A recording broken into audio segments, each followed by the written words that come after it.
So, nagpa-uwi tayo ng Dubai Chocolate, yung medyo sikat na brand ngayon doon. Pero hindi ito yung brand mismo na original. Ito daw yung brand na medyo abot kaya. Pero medyo mahal pa din to. So, ito yan. Yan. Then, open natin. Tinanong ko lang naman sa kanya kung magkano yung gantong brand doon. Tapos, pinili na niya, inuwi na sa amin. Hindi ko naman pinabibili. Tinanong ko lang baka mahal nga. Ito yung pinakaharap niya. Ito yung likod. Ito yung pinakaharap niya. So, ayan. Baka matagansa. Kuha naman yung brand na chocolate na ganito. So, try natin open. Then, titikman natin. Maraming nang hinihingi ito. Nasa room na nila.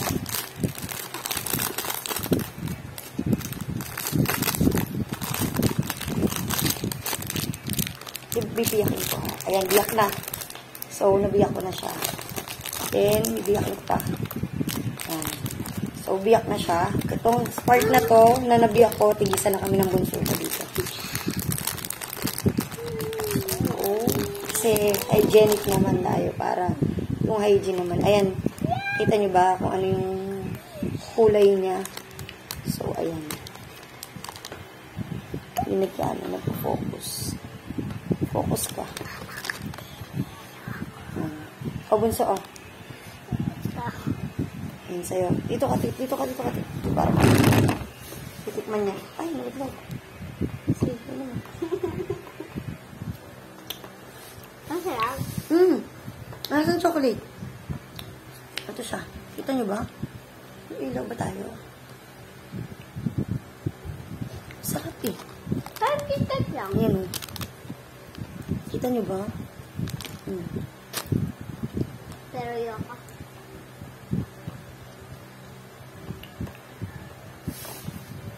Bigyan mo ka daddy. Kasi naman yung dessert tubig na yun. Hindi pala, wala pa pass, wala pa umiinom. Bigyan mo daddy. So, masarap. Patikim din yung sa taas. Papatikin mo yung dati sa taas. Nakainan din eh. Opo. Itong chocolate na to, masarap. Crunchy yung loob niya. Pistachio kasi siya, eh. Ayan o. Sa inyo. Pistachio siya. So, baligtad. Kasi, naka-front camera tayo. Pistachio kunafa. Chocolate bar.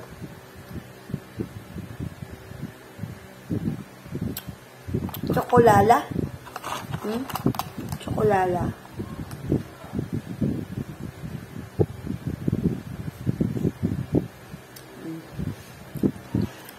Masarap siya, hindi ganun katamis. Kasi nasa loob niya, crunchy. Kasi pistachio, di ba mani yun? Alam ko mani yung pistachio. Tama ba? So, ito kakainin ko. Ito, patikman natin sa kanila. Sila na pakukuhanin natin. Aakit ako sa taas. Wait lang. So, pause na muna natin at aakit ako sa taas. Ito yung kapatid ko. Hindi nga siya masyadong kita eh. Ito. This is the famous Dubai chocolate. This is off-brand because, you know, in Dubai, you cannot buy this anymore because, you know, Deliveroo, they're scamming people very much. See, there is grass inside. Grass inside. This grass is Mary Jane. Ano ba yung Mary? Mary Jane. Ano yun? Marijuana. Naulo. As this is off-brand but still good, no? Sarap eh, oh. Brother, I am telling you. Buy this chocolate, very nice. Looking very good, very nice. Ang dami nangyari. Si Yumi, hindi nasarapan eh. Minsan na mablog ng ate ko eh. Yuri, tara rito, tikman mo. Ganito sila mag-ano sa India. Ba ikaw? Patay na! Stop. Patingin. Dali. Yung pinto na Ito. Yung pinto naman. Wait lang, anak eh. Wait lang, Kuya Juan! Mamarte! Baby, pakagat mo na. Sige na. Tingnan mo yung buo. Nandito. Nakikita ka ba? Ano, masarap? Crunchy yung loob, ano? Nasarap. Crunchy yung green. Tumutunog yung nasa loob. Sarap. Kanya na lang. Sarap. Kanya na lang. Sarap. Sarap. Kanya na lang. Masarap na talaga? Opo. Talaga? Ba't mo may belat ka? Ano siya? Ano siya? Kasi ang original price nito, yung fix, 1,000 to. Ito, ang bili dito, mas mura, 700 lang.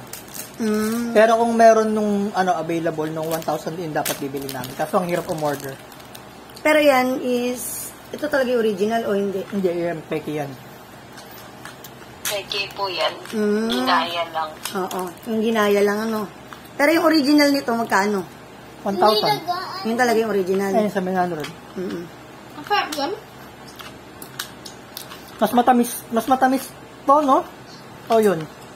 Parang yun, mas matamis. Kasi tamis yung original. Ito kasi hindi siya sobrang tamis eh. Masarap siyang kainin.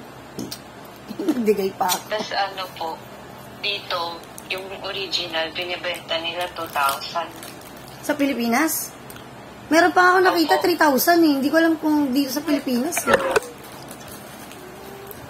Mga ganun nga po yung bentahan nandito. Okay na, masarap daw. Kahit hindi siya masyadong original. Ay, hindi talaga siya original. Hindi masarap, naubos mo na.